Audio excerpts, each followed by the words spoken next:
de nous remplir de ta présence. Au moment où nous tous nous te soumettons tout à toi, Père. Seigneur, je sais que le diable n'est pas content pour que cette réunion soit tenue. Mais tu m'as dit, Seigneur, tout lié que je flairai la plante de mon pied, tu me donneras ma possession. Je prends possession sur chaque esprit ce soir. Tout esprit d'envoûtement.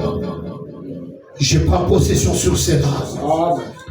Envoie maintenant, Seigneur, la quantité d'options qu'il faut pour ce soir. Au moment où nous abandonnons à toi, au nom de Jésus-Christ. Amen. Amen. Nous allons prendre nos écritures des Hébreux chapitre 6. Nous allons lire le premier verset et le troisième. Nous lisons dans le nom du Seigneur Jésus. C'est pourquoi, laissant les éléments de la parole de Christ, tendons à ce qui est parfait, sans poser de nouveau le fondement du renoncement aux œuvres mortes, de la foi en Dieu, de la doctrine, des baptêmes, de l'imposition de main, de la résurrection des morts et du jugement éternel. C'est ce que nous ferons si Dieu le permet. Amen. Amen. Que le Seigneur bénisse la lecture de sa parole. Veuillez vous asseoir.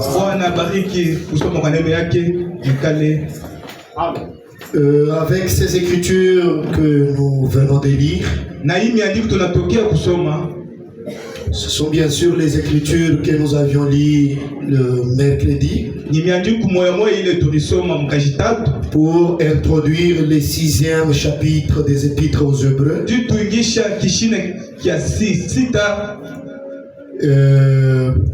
Il y avait un petit sujet autour duquel nous avions parlé, mais qui est aussi un grand sujet. Tendons à ce qui est parfait. Amen. Amen. Tendons à ce qui est parfait. Écoutez, l'apôtre Paul dit, c'est pourquoi laissant les éléments de la parole de Christ, tendons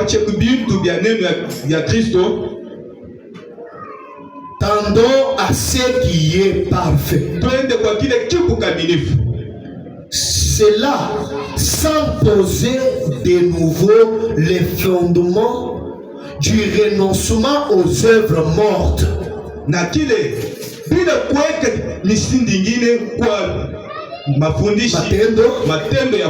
Voilà. C'est-à-dire, quand on parle ici de réformer,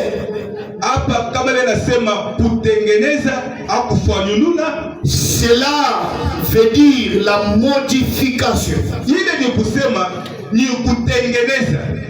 Le dictionnaire décrit cela. Quand on parle de réformer, cela veut dire c'est ajouter ou retrancher.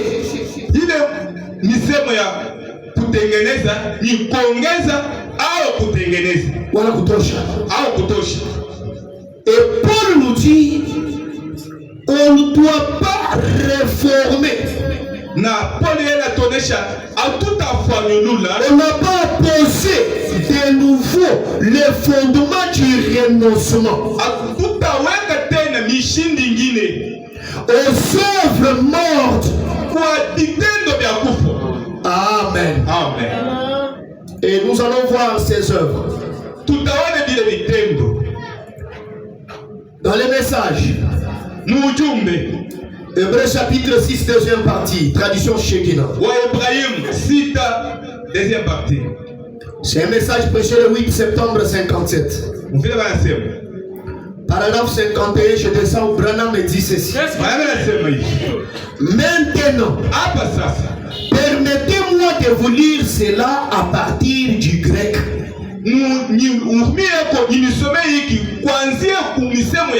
Amen. Amen. Donc, Hébreux chapitre 6 que nous avions lu, chapitre 6, le prophète nous demande de lui permettre de lire cela en grec.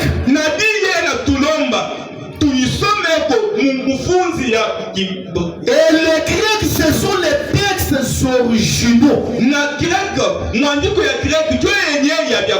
Écoutez ce qui est écrit. Les seuls éléments de la parole de Christ, l'expiation,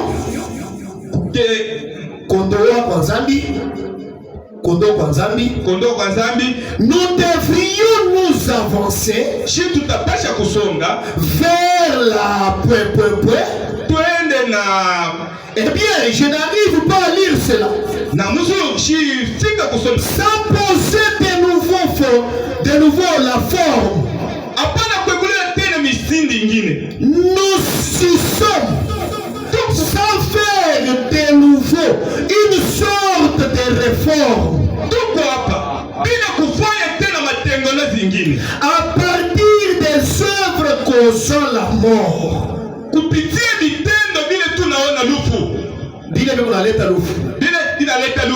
Or, ce lexique n'est pas absolument pas du tout une tradition. C'est simplement le mot grec pour ce que dit l'anglais. Et il est dit, nous ne voulons donc pas sans poser le fondement de la réforme à partir des œuvres causant la mort.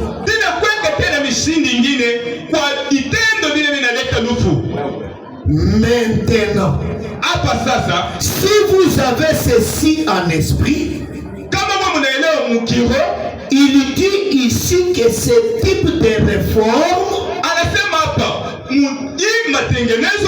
cause la mort. Amen. Amen.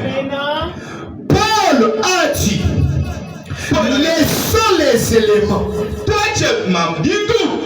tendez à ce qui est parfait sans poser de nouveau le fondement du renoncement aux œuvres mortes, de la foi en Dieu, des doctrines du baptême, de l'imposition des mains, de la résurrection des morts, du jugement éternel. Donc ce sont ces choses que les gens essayent de réformer. Amen. Amen. Le baptême. Et si vous remarquez bien, vous allez voir qu'il y a ceux-là qui baptisent au nom du Père, du Fils et du Saint-Esprit. Il y a ceux-là qui baptisent 3 fois devant, 3 fois derrière.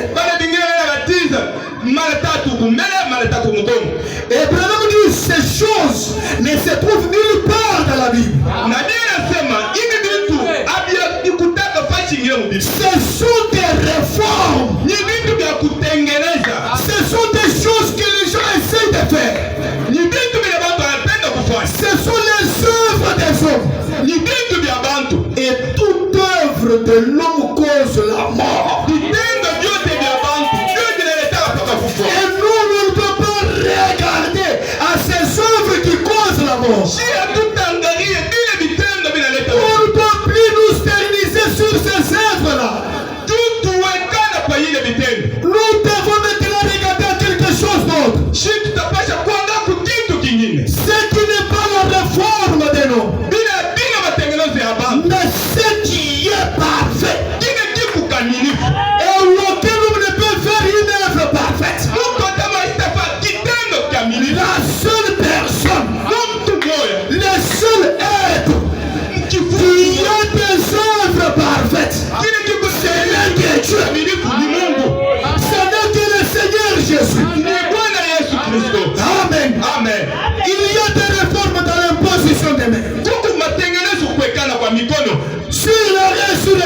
mort. Et du jugement éternel. Comme récemment on suivait les papes de Rome qui disaient qu'il n'y a pas, Dieu ne peut pas juger le monde.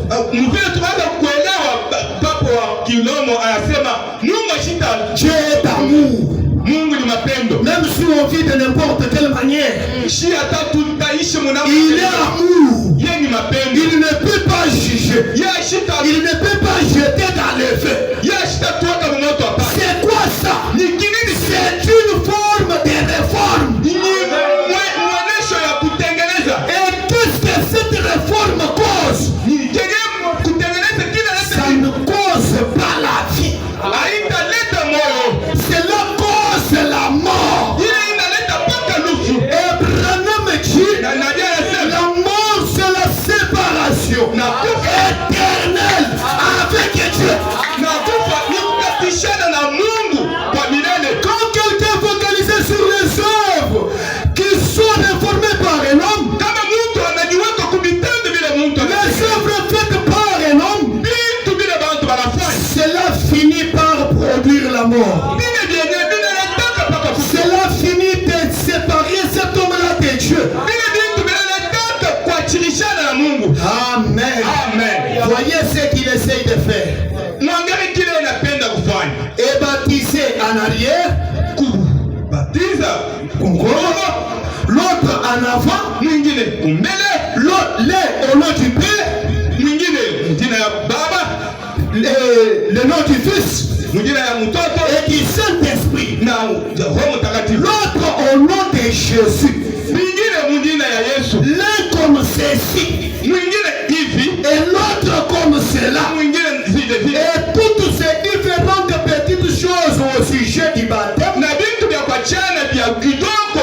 de l'imposition de main. Amen. Écoutez, je vais dire maintenant. Même notre baptême, on ne le fait pas au nom de Jésus tout court. J'ai besoin de quelqu'un qui peut me donner la main. Même notre baptême, il est fait au nom de Jésus-Christ. Parce qu'il y a plusieurs Jésus, mais il y a un seul Christ.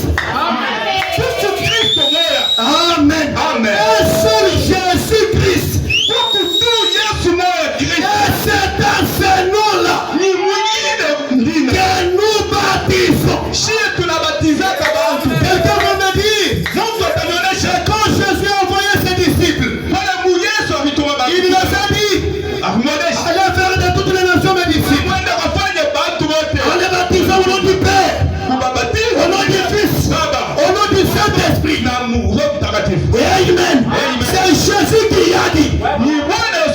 Mais n'oubliez pas que c'est Jésus l'avait dit. J'ai beaucoup de choses à vous dire. Mais je ne vous le dis pas maintenant. Attendez. Quand le Saint-Esprit viendra, il vous les enseignera. Et à la Pentecôte, quand le Saint-Esprit est descendu, Dieu a saisi la révélation. C'est que Jésus avait dit dans Matthieu 19. Dieu a saisi cela. Il a compris que le nom du Père, le nom du Fils, le nom du Saint-Esprit se résume dans un seul nom. Il y a le nom de Jésus. Et c'est dans ce nom-là que le baptême est censé faire. C'est dans ce nom-là que nous imposons les mains. C'est dans ce nom-là que nous prions. C'est dans ce nom-là que nous nous adressons à Dieu. C'est dans ce nom-là que nous avons tout ce que nous avons besoin. Est-ce qu'il y a quelqu'un qui peut me donner la main? On n'a pas modifié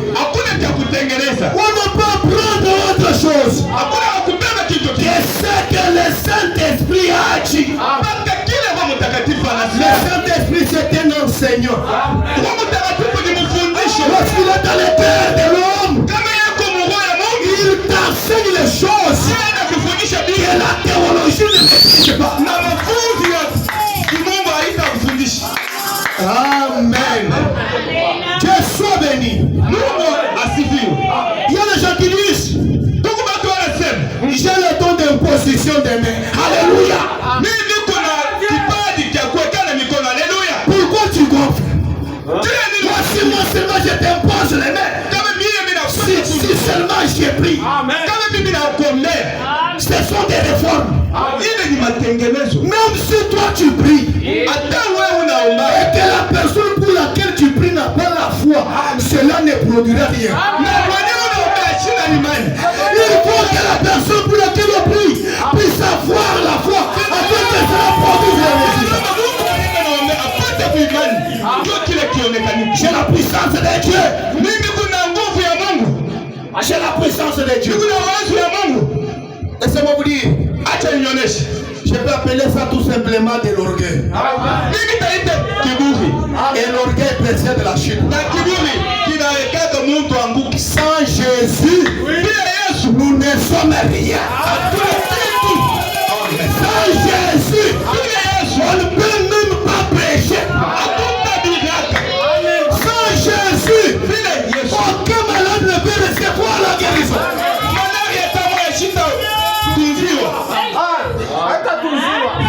Amen. On peut l'obtenir comme ceci. Alléluia. Rana me dit, mettez tout cela de côté. Alléluia. J'ai la puissance. Oh, ceci, cela. Rana me dit, mettez cela de côté. Ces réformes, le fait de réformer, parce que ce sont des œuvres mortes. Quand vous voyez toutes ces choses-là, il y a un nom que vous pouvez donner à cela à partir de ce soir. Ce sont des œuvres mortes.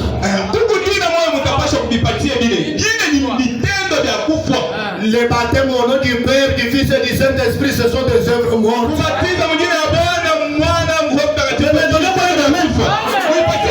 Je suis en train de vous répéter, Branham. Déjà, il est en train de dormir. Amen. Amen. Amen. Ce sont des œuvres mortes. Voyez-vous, il parle d'une autre catégorie de gens.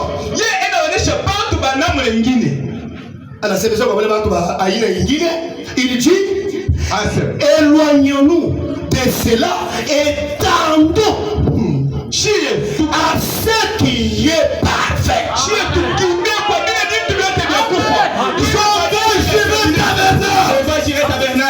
L'invitation divine ce soir. Éloignons-nous des œuvres mortes. Parce que je crois que nous sommes cette catégorie de gens auxquels Branham et Paul sont en train de s'adresser. Éloignons-nous de toutes ces choses.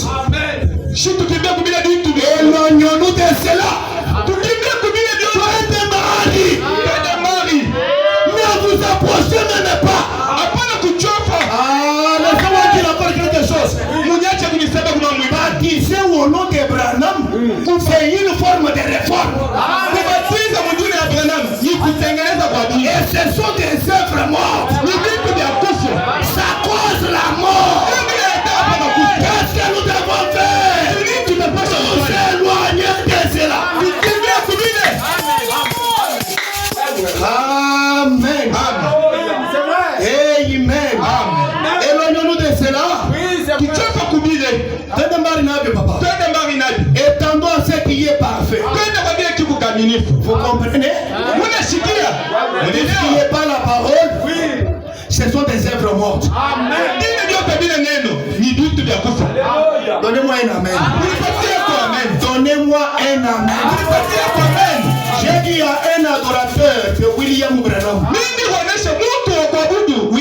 donnez-moi seulement une écriture avec laquelle tu adores Branham. Si tu me donnes seulement une écriture, maintenant même là, tu me baptises.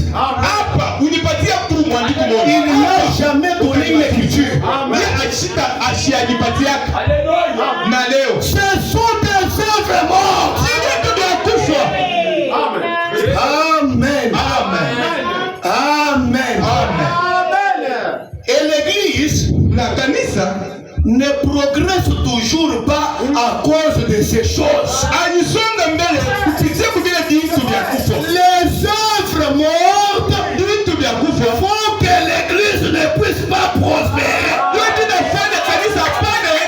Mais c'est Branham qui parle du Amen. Les œuvres mortes empêchent l'église de progresser. Alléluia. Gloire à Dieu. C'est ce qu'ils essaient de faire.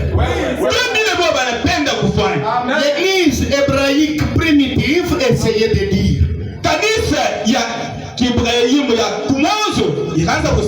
Eh bien, j'ai été baptisé par immersion.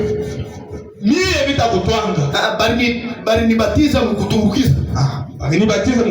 j'ai été j'ai eu ceci et cela et toutes ces choses. Il dit. C'est Paul qui parle, n'est-ce pas? Et Branham dit, j'ai prêché exactement comme Paul. Il dit, maintenant, mettez cela de côté.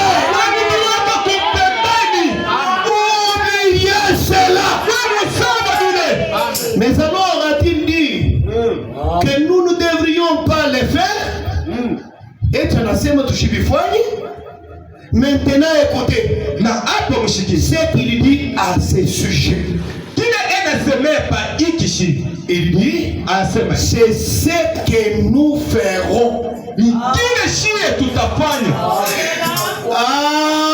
Amen. S'éloigner de cela. Tendre à ce qui est parfait. Amen. Et l'original dit la même chose, c'est-à-dire le texte là.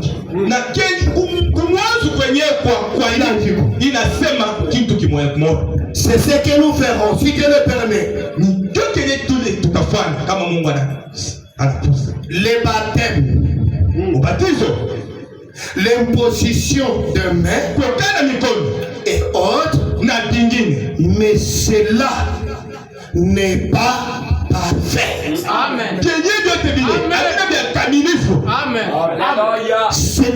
Ce n'est qu'une forme, une réforme charnelle.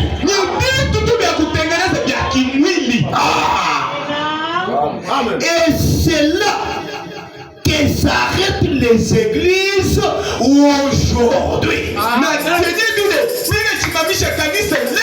Les églises s'arrêtent à cela. À la réforme charnelle. Mais il ne vous a pas dit de vous arrêter à cela. Il vous a dit d'attendre à ce qui est parfait. Ne vous arrêtez pas à la réforme. L'église devrait avancer. L'église devrait progresser. L'église devrait aller de l'avant. Amen. Amen. C'est à cette réforme charnelle. L'unité a dit. Oh, eh bien. L'eau,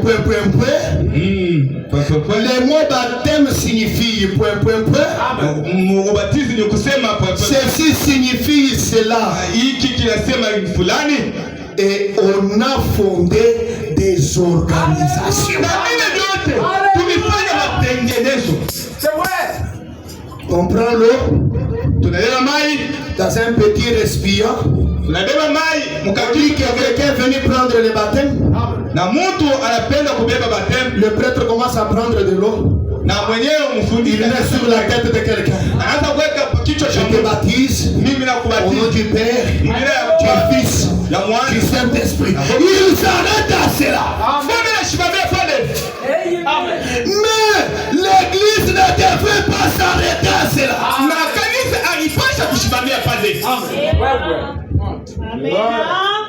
Les autres asperges.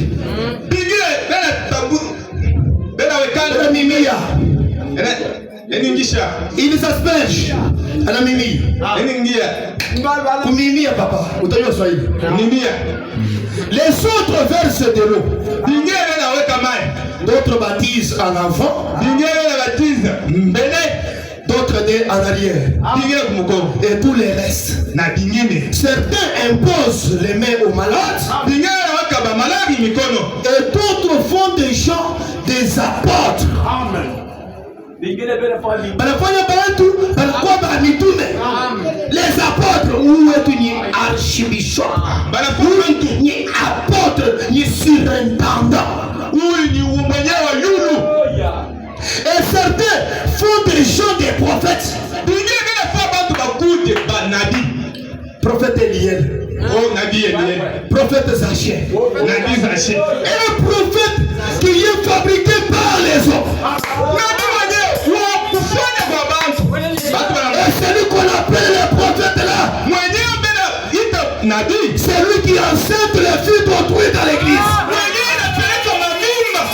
Mais parce qu'il bouge la tête, il essaie de parler, c'est qu'il dit les langues, on l'appelle prophète. Un prophète est fabriqué. Laissez-moi vous dire ce soir, toute personne qui est fabriquée, Dieu l'a toujours fourni.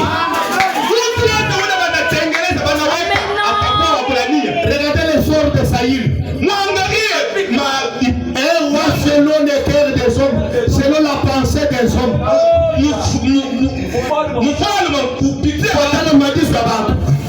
Mais qu'est-ce que Dieu a fait? Il l'avait rejeté. Il en est de même.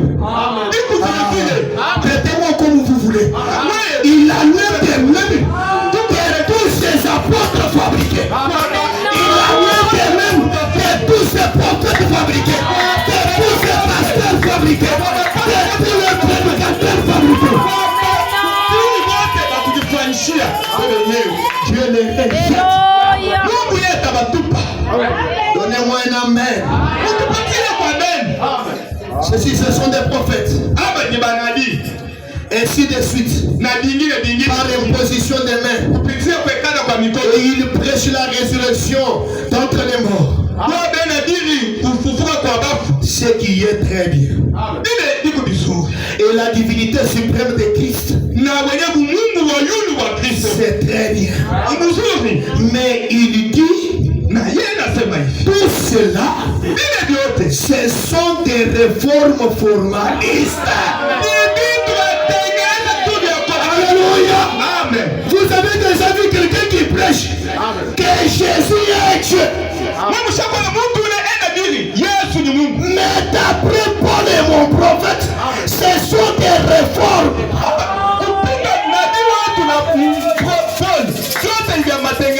Parce que quelqu'un s'est assis sur le banc de l'université, il a eu, je ne sais pas, un diplôme de licence en théologie. Il dit, toi tu es prédicateur.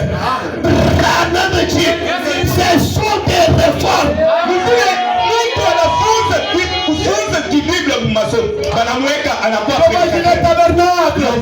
Retenez cela. Dieu, on ne l'apprend jamais à l'école. Mais Dieu, on les connaît par la révélation. Quelqu'un qui n'est pas avoir été sur le banc de l'école, mais il maîtrise les choses de Dieu que celui qui est à l'université. Laissez-moi vous parler d'Abraham. Quel a été son niveau d'études? Imprimé rien. Mais lorsqu'il se tenait derrière la chair,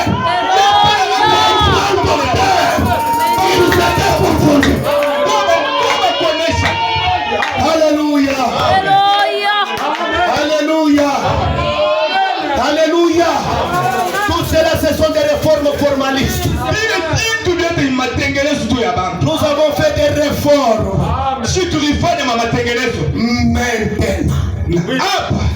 Maintenant. Tendons à ce qui est parfait. Ce qui est parfait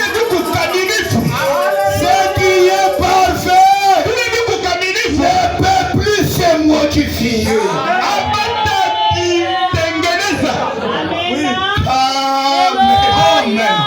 Maintenant, tendons à ce qui est parfait.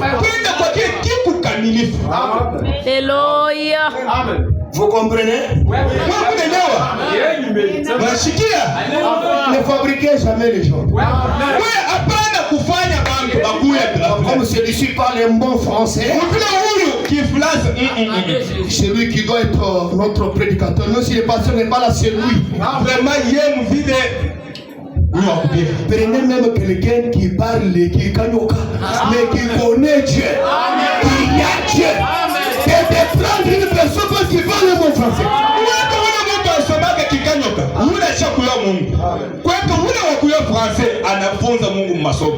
Alléluia. Est-ce qu'on peut acclamer le Seigneur?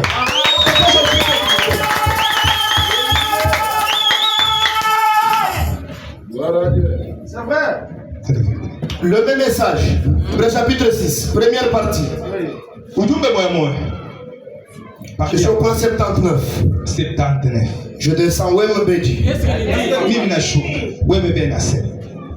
Je saute 79, vous allez lire cela à la maison. Parce que c'est la même chose, la même pensée que j'ai lue. Alors,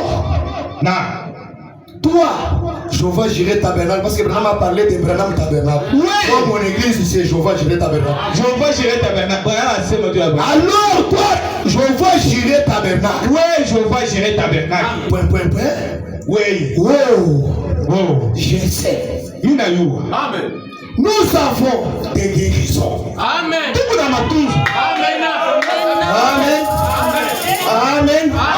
Amen. Nous avons des guérisons.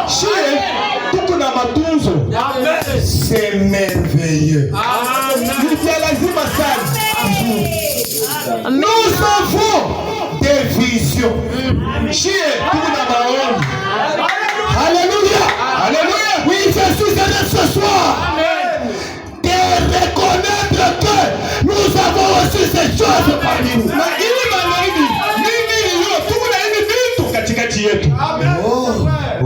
C'est là, c'est bien. Amen. C'est vrai. Nous avons, vous avez des rêves spirituels. Et parfois, ce ne sont pas des rêves spirituels.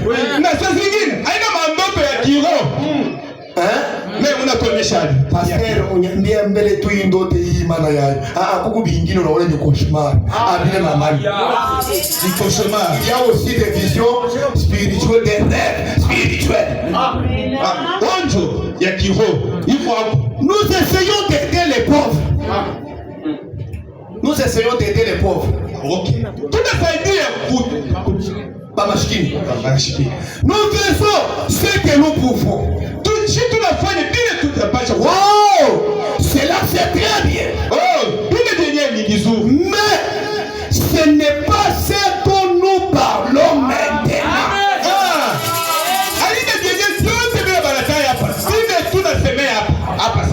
Nous entrons dans une autre phase. Amen. Il n'est plus la phase de la vision. Pas la phase de guérison. Pas une phase de rêve. Branham oh oui. Nous avons la parole de Christ. Écoutez, nous croyons qu'il est le Fils de Dieu.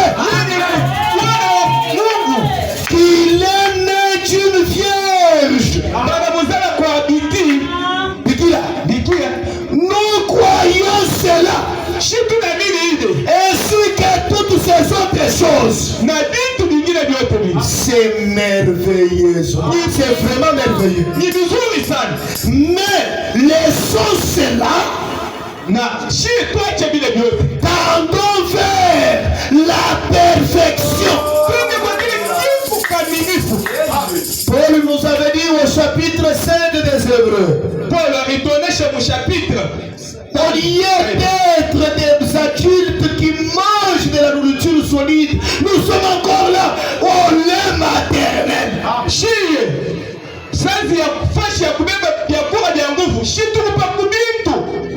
toujours les gens qui font le bruit juste pour une seule guérison. Et il a été guéri, c'est bien. Mais ce n'est pas ce qui est parfait. Ce n'est pas la phase finale. La phase finale, c'est quitter ces choses, atteindre la perfection. Et quand on atteint la perfection, cela veut dire que c'est terminé. Cela veut dire que c'est parfait. C'est l'achèvement. C'est la clôture. On ne peut plus ajouter. Amen. Amen. Amen. Laissons ces choses-là. Toi, tu as vu le biltou. On sait que c'est bien. Il y a des miracles, les gens sont attirés. Mais laissons cela tendant vers la perfection. Oh là là. Je souhaiterais avoir la voix d'un archange maintenant.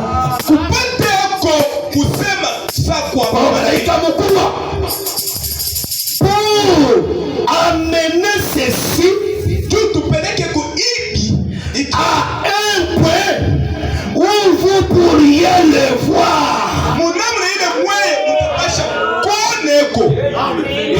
Amen. Amen. Amen. Les 100 toute la parole de Christ, tous les théologiens et toute la théologie que nous connaissons, tout le sujet de la divinité de Jésus-Christ, comment il était Dieu fait chair, toutes ces autres choses. Amen. Amen. Amen. Amen. Oui, nous avons connu la divinité suprême du Seigneur Jésus-Christ. Maintenant, ça. Montons.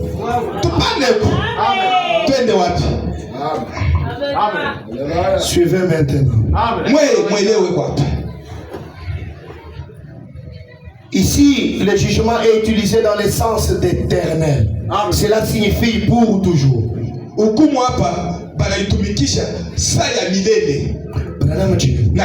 Quand Dieu prononce un jugement,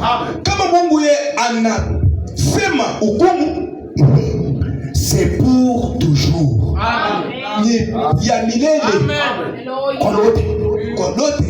Ensuite, il ne peut plus y avoir aucune réconciliation. Quand il avait prononcé le jugement du temps de Noé, et que les gens commençaient à se noyer, quel que soit leur nombre, Dieu n'a pas dit maintenant j'ai commis une erreur, je vais modifier. C'était déjà promis.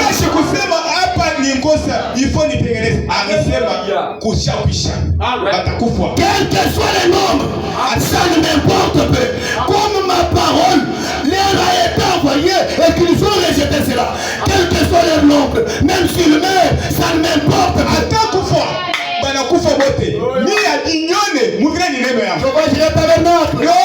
Dieu se soucie des siens. Les siens, ce sont ceux-là qui croient sa parole. Mungu. Amen. Amen. Amen. Amen. Branham dit. Branham anasema hivi. Maintenant tendons vers la perfection. Je suis au 88.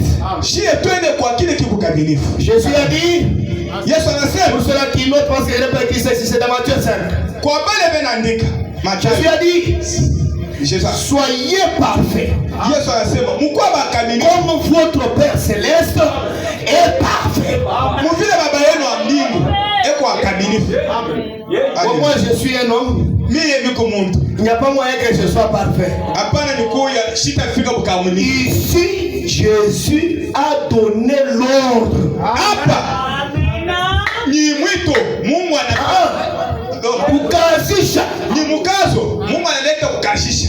Soyez parfaits. Comme votre Père céleste est parfait.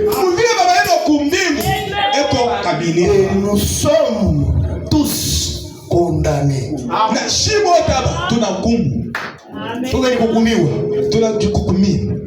Peu importe ce que nous avons pu faire, nous sommes condamnés. Nous sommes nés condamnés. Au moins je n'ai jamais volé. Depuis que je suis né, je n'ai jamais pris quelque chose d'autrui. Branham dit, par la naissance sur cette terre, nous sommes déjà condamnés. Amen. Votre maman et votre papa sont nés condamnés. Baba yangu ni mtu mzuri sana. Anapokeleka bantu kwetu. Na baba fulani. Papa wangu. Ni kusema tende kumbiu. Kama siamini hii neno, ashapata Roho Mtakatifu. Tel que soit bila nafanyaka. Condamné. Amen. Tous vos ancêtres étaient nés dans le péché.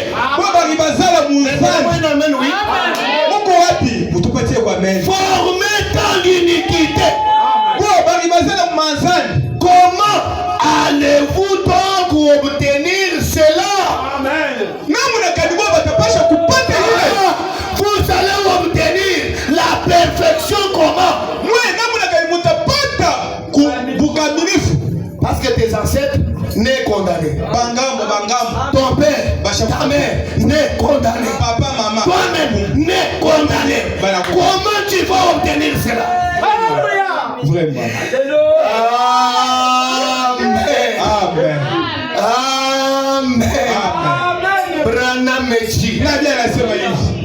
Oh, merci Seigneur. Si vous n'avez jamais rien fait, jamais volé, jamais menti, jamais rien fait de votre vie, vous êtes néanmoins condamné. Vous étiez nés condamnés avant de respirer votre premier souffle.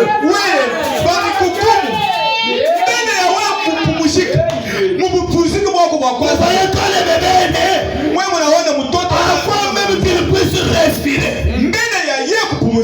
il est déjà né condamné. Mais comment vas-tu obtenir cette perfection? Béni soit le nom du Seigneur. Je n'ai jamais volé, mais néanmoins condamné. Je n'ai jamais menti, mais néanmoins condamné. Je n'ai jamais commis adultère, mais néanmoins condamné. Mais comment on va obtenir cette perfection? Amen. Car que je vous l'aime.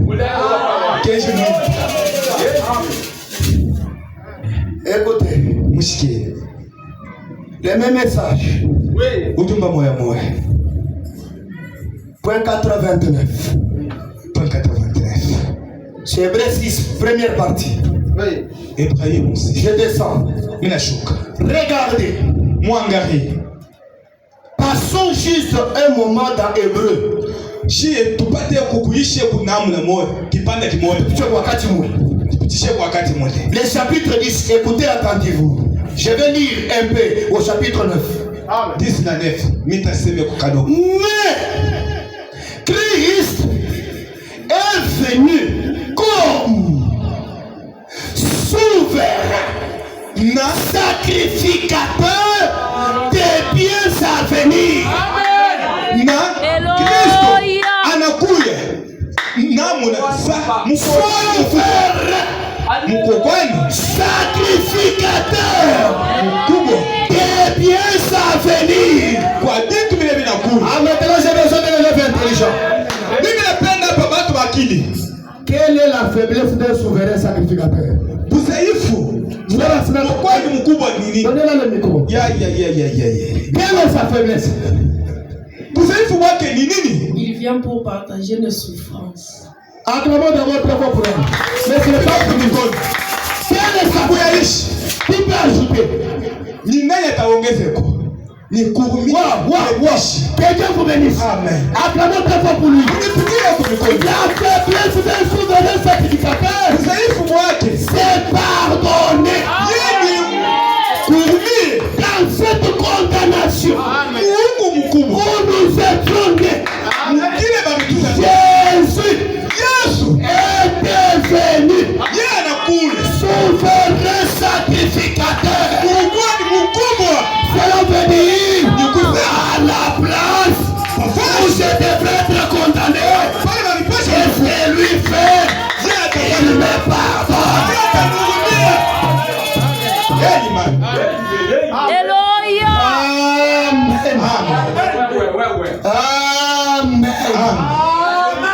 Voyez, Munaona l'ancien tabernacle, akalo ya zamani po. Avez-vous remarqué l'ancien tabernacle? Mwe muone kwa kali ya zamani ile. Ce tabernacle contenait un voile Hekalu ile ilikuwa na kia kukata. qui cachait l'arche Ile ikaanza kufutika. où Dieu demeurait. Pale penye Yesu akaanza ku. Mbale Mungu. Mungu pale Mungu akaanza kukaa. Combien savent cela? Bangapi basha kuyoye. Que le Seigneur vous bénisse vous qui savez cela. Mungu ambariki. Certainement. Bien kweli. Eh bien, ce vieux tabernacle fait des mains d'homme ici, Na yenyewe hekalu ya kufanya kwa mikono ya watu. avec des rideaux de peau de chèvre, teinte et tout cela. Na rido bintu vya Il y a quoi dans ma bouche, il y a pas mouche.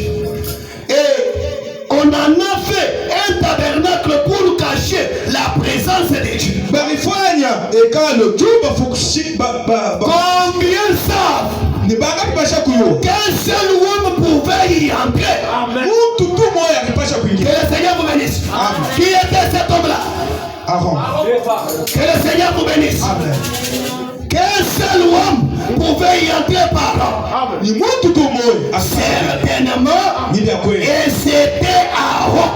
Akwa Aaron. Il entrait une fois par an. Anaanza kuingia mara moja Mungu. Pas sec. Hapana yeye peke. Wakukauka. Hapana ukauka. Pas sec. Hapana ukauka. Mais il devait être ouest. Yeye balipasha kumupakana. Alléluia. Amen. Aaron y entrait Aaron pasha kuingia. sous l'onction. Chini ya upako. Parce que Juu sababu il osait entrer kama ya vipima kuingia. dans l'onction. Bila upako. Ranam Dieu. Ndiye anasema hivi. Dès qu'il touchait les rideaux, Kama il en est tué là. Kama natushe tu ile kitu, Mungu akipasha kumuua. Amen. Amen. Aujourd'hui, Leo il y a beaucoup de sacrificateurs morts. kuku bakwali ba mingi bakufa. Ils montent ici sans l'onction, Bwana nakuya huko bila upako. Ni mambo. sans le Saint-Esprit. Bila Roho Mtakatifu ni mambo. Dieu le tue. Mungu anabau. Amen. Amen. Branham continue. Nabii Oh, quelle exigence. ni kwenyewe ukazishoka ni ile. Il devait avoir du feu dans le main. Alipasha kupata moto mumikono yake. Et s'il y entrait sans cela, kama yeye anapima kuingia bila ile, il mourrait dès qu'il retirait ses voiles. Yeye alipasha kufa kama yeye il tomberait mort. Alipasha kuanguka wakufa. Il devait entrer là, alipasha kuingia mule, allumer ses chandeliers, kuakwisha ile mamuna, et asperger le propitiatoire, kuweka nyenyeo fashi ya kuikaria ile, kumimia damu pa ile sanduku, ile kifuniko kile. C'est ça le propitiatoire. OK. Il devait asperger sur le propitiatoire. Yeye alipasha kumimia pa ile sanduku ile. Amen. Amen. Avec le sang provenant de la mort de quelque chose qui servait de substitution. Na damu ya kitu kile kianza kuonesha kinakufa pafashi ya kuingia mtu mwingine. C'était le sang là qu'il aspergeait. Ni ile damu alipasha kuweka. Ainsi, na Kristo devait venir alipasha kuya pour accomplir cela. Yeye alipasha kufanya ile. Donnez-moi un amen. Nipatie kwa amen. Kristo, il est le souverain sacrificateur. Il devait venir alipasha kuya pour asperger le propitiatoire. Alipasha kuya kunyanyina damu pa yenyewe, non pas avec le sang d'un autre animal. Hapana na damu ya nyama nyingine. Mais lui-même, il était l'agneau de Dieu qui a été immolé dès avant la fondation du monde. Il devait venir pour asperger. Amen. Et lorsqu'on asperge sur les pécheurs, au lieu qu'ils sont encore pécheurs, Dieu les regarde. Il est parfait. Parce qu'il y a le sang de l'innocent qui les couvre. Amen.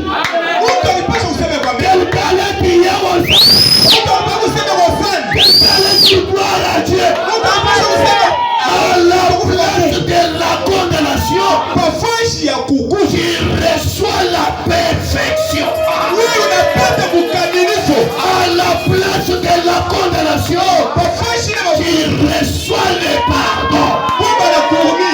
À la place de la condamnation, il reçoit la purification. Ainsi qu'il te réjouit pas ce soir, cela veut dire que toi tu n'as pas encore atteint la perfection. Cela veut dire que tu ne vis pas sous le sang de Jésus. Moi qui suis sous le sang de Jésus, cela me réjouit. Parce que je méritais la mort. Jésus a pris ma place. Au lieu d'aller à l'enfer, il a changé de direction. À la place d'être perdu, il m'amène dans le salut éternel. Il fait de moi son enfant. Il fait de moi un homme parfait. Non pas par mes efforts, non pas par mes mérites, non pas par mes études faites, mais par sa grâce, par sa grâce, il m'a choisi, par sa grâce, il m'a aidé, par sa grâce, il est mort à ma place.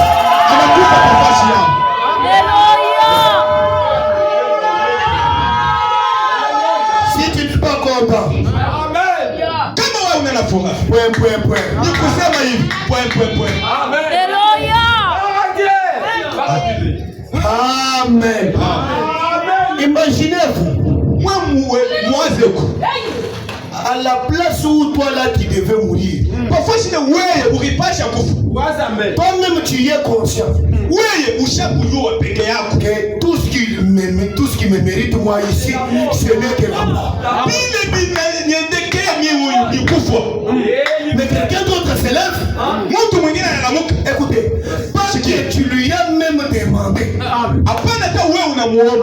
Il se lève volontairement. Il prend ta place. Lui qui était seul. 3 fois 7. Il accepte de devenir la culpabilité. Toi qui étais déjà condamné, que tu sois sauvé. Laissez-moi prier.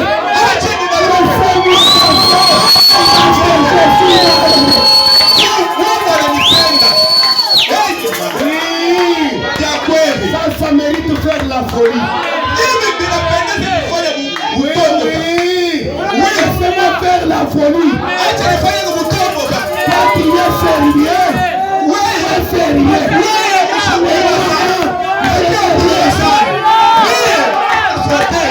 Je saute. Je crie. Je danse.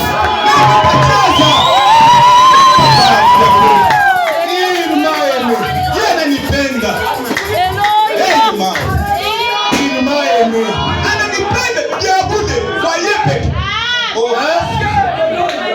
Que tu l'éveilles ou pas, il m'a aimé. Alléluia. Oh, les gens ont dit, on te déteste. Et les gens me détestent. Mais lui,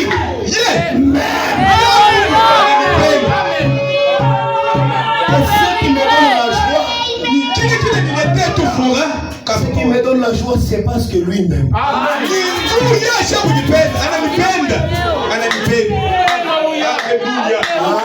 Amen. Wow. Frère Branham, c'est vrai Seigneur. Qui sont amenés à la perfection. Parce que vous devez savoir que Jésus n'est pas venu mourir pour tout le monde. Si toi tu pensais comme cela, modifiez cela. Jésus n'était pas venu mourir pour tout le monde.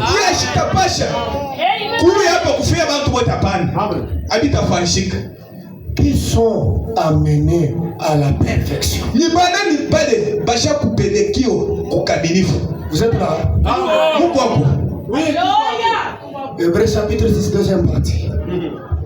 Deuxième partie. C'est vrai. Point 76. Branham Wantum dit ceci. Branham Wantum. Nous parlons d'être rendus parfaits. Amen. Si tu ne sais pas quoi battre les kukamilifu. D'être rendu. Quoi pardon à ce qui est parfait. Quoi et si nous parcourons cela,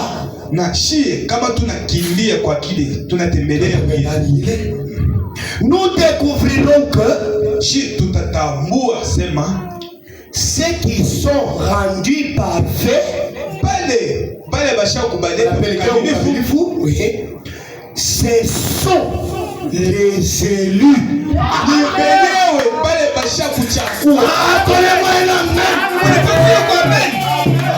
Ils sont amenés à la perfection.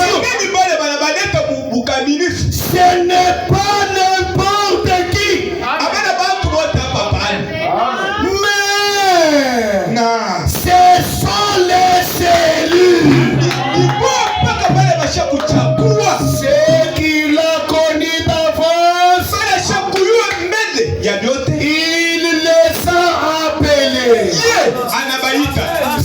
qu'il a appelés, il les a justifiés. Ce qu'il a justifié, il les a sanctifiés. Ce qu'il a sanctifié, il les a glorifiés.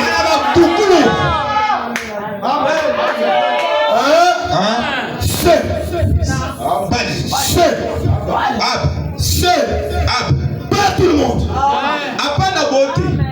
Les élus.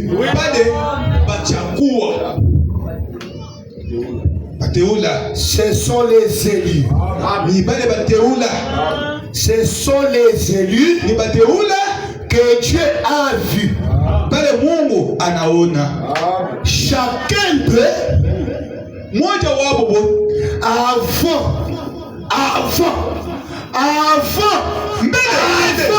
la fondation du monde,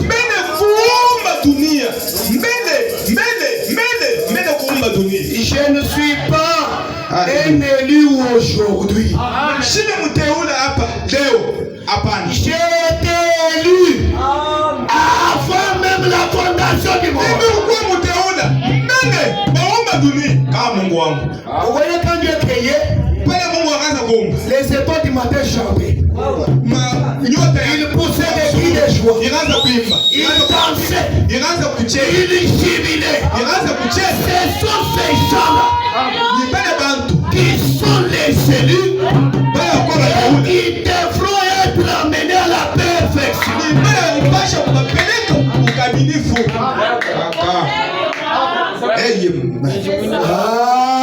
Amen. C'est vrai. Amen. Chacun, Dieu avait vu chacun d'avoir la fondation du monde. Et comme il les avait vus, qu'est-ce qu'il a fait? Il a envoyé Jésus pour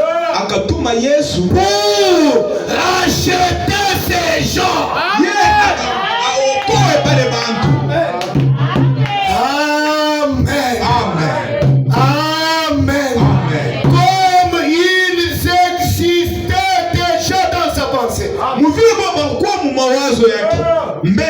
Et qu'il se retrouvait condamné.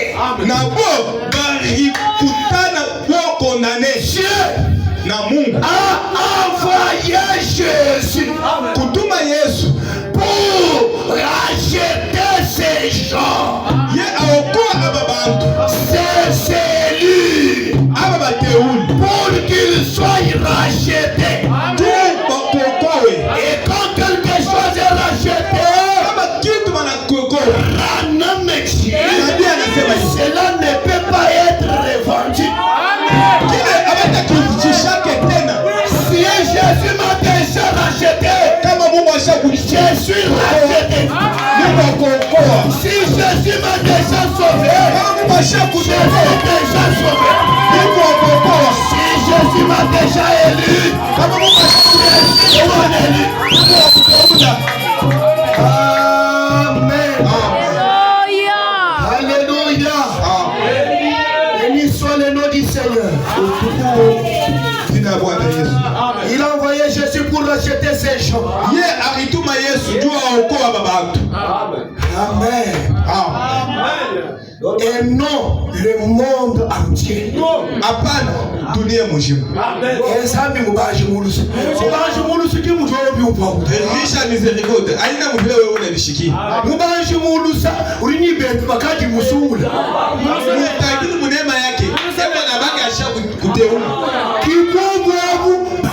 Yesu kiba kuimutumira Yesu analetea Yesu ibale wenyewe asije pende sana kama mimi wa kushuka ni njuu ya wale bantu pale Mungu anatumia Branham. Amen.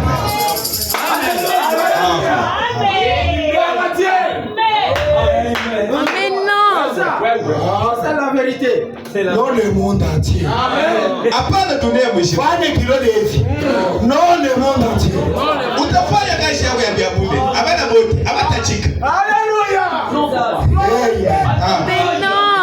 Il le voulait. Amen. Il le voulait.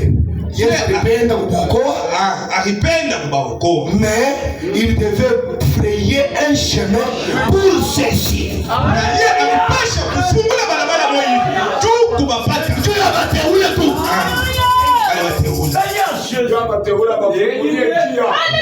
Et la seule façon de le faire, c'était d'envoyer Christ. Afin qu'il soit la propitiation de nos péchés.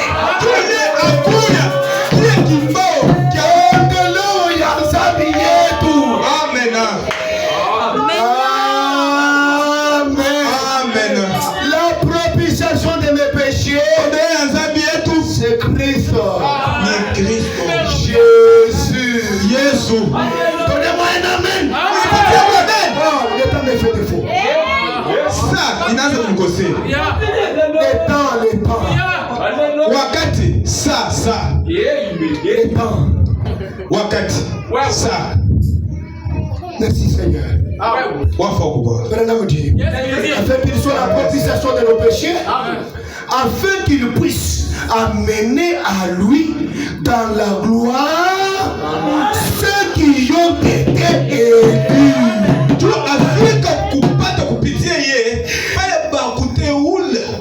Abafikishe muutukufu. Écoutez, que le diable le veuille ou pas, comme Jésus m'a déjà racheté, ma destination finale, ta destination finale, même si toi tu voulais aller en enfer, je te réclame ce soir. Je te dis que je suis mort pour toi. Ta destination finale, c'est la gloire. Amen. Dieu ne m'a pas appelé pour que toi tu aies un enfer. Dieu m'a appelé pour que tu ailles dans la gloire. Et même si tu étais lié par les démons de l'enfer,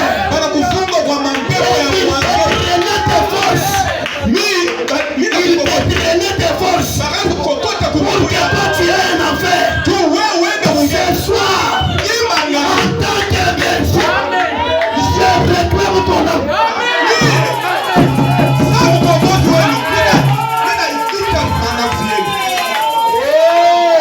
Amen.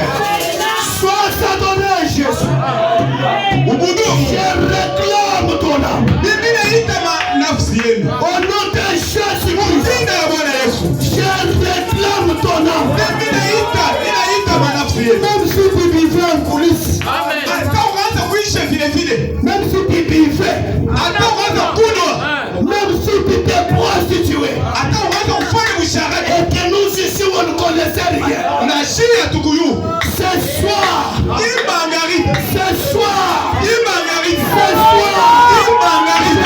tire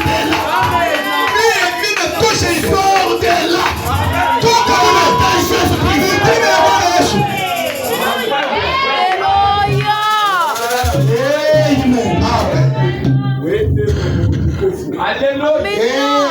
Amen. Alléluia. Amen. Point 78. Note 78. Et ensuite, Nakisha. Christ mourut Christ alikufa pour sauver ceux que Dieu bale Mungu par sa préscience avait élu. Chakula. Afin qu'il les rencontre là-bas. Sans tâche. Avant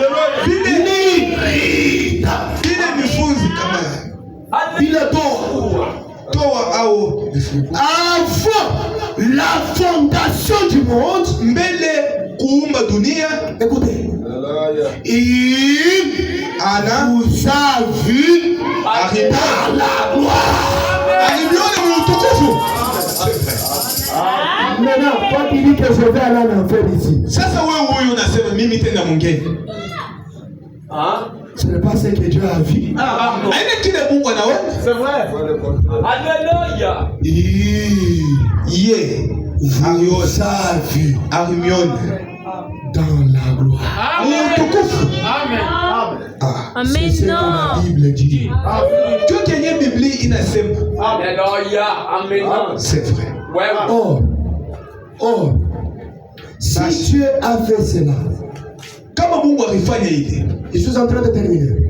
Niko katikati ya kuishi. Si il nous a prédestinés, Kama alitutambua kujua avant la fondation du monde, mbele dunia iumbiwe, et qu'il a connu chacun de nous na ye par son nom. na ye aliyo moja wa mwetu jina yake Avant la fondation du monde, mbele aume dunia, Amen. Amen. Amen. Ouais. et qu'il nous a élus na ye anatuchagua pour la vie éternelle, juu ya uzima milele, et qu'il a envoyé Jésus-Christ pour nous racheter, na ye atuma Yesu atokoe, et qu'il nous a vus il y a 6000 ans, na ye alitona kuku miaka 6000 afin que nous puissions apparaître à sa louange de la gloire. tushie tukuye Utukufu ya utukufu wake, pourrait-on être perdu? kama nakanishie tulipasha tutapasha Kupotea tena. Sur lui, il nous a déjà vus. Alléluia. kama ye ashakutona Comment? namna kani Impossible. Impossible d'être perdu. yo nidashowezekana wewe upotee, Impossible d'aller en enfer. nidasho kufanyika juu uende mwingine. Amen. Amen. Je vais téléphoner vous pendant que je dis ceci. Tushimame kuyuli. Amen. Branham dit, Nabii anasema hivi. eh bien, Na mzuri. si vous êtes sauvés, Na kama wewe mshakokolewa, vous êtes sauvés. Mweye ubakokolewa. Pardon pourquoi? Si vous êtes sauvés, Kama wewe mshakokolewa, vous êtes sauvés. ubakokolewa. Si Dieu vous sauve ce soir, Kama Mungu yeye anakokoa hii magharibi, tout en sachant qu'il va vous perdre 10 ans, dans 10 ans, yeye anakokoa hii magharibi. Yeye anashaku yo mudiza wewe utapotea. il irait à l'encontre de son dessein. Yeye atenda pembeni ya Na sauti. Mapu yake. le Dieu de la sagesse infinie, Mungu wa kuyua kwa mwisho, toute puissante, nguvu yote perpétuelle, ya kile wakati, éternelle, ya milele, ne serait donc pas avisé pour savoir si vous tiendrez bon ou pas. hiyo haitapasha kuyua kama wewe utaweza au hautaweza. Alors, Na quand il vous sauve, kama yeye anakuokoa, si vous dites, kama wewe eh unasema bien, na mzuri, je vais le mettre à l'épreuve, mimi nitamuweka mkipumu moyo, je verrai ce qu'il fera. mimi nitaona kile atafanya. La même dit, alors, Na il ne connaît pas la fin de le commencement. ashio mwisho mbele mwanzo, Mais Dieu na Mungu connaît ce qu'il fait. yeye ashakuyua vile vyote. Comme il connaît ce qu'il fait,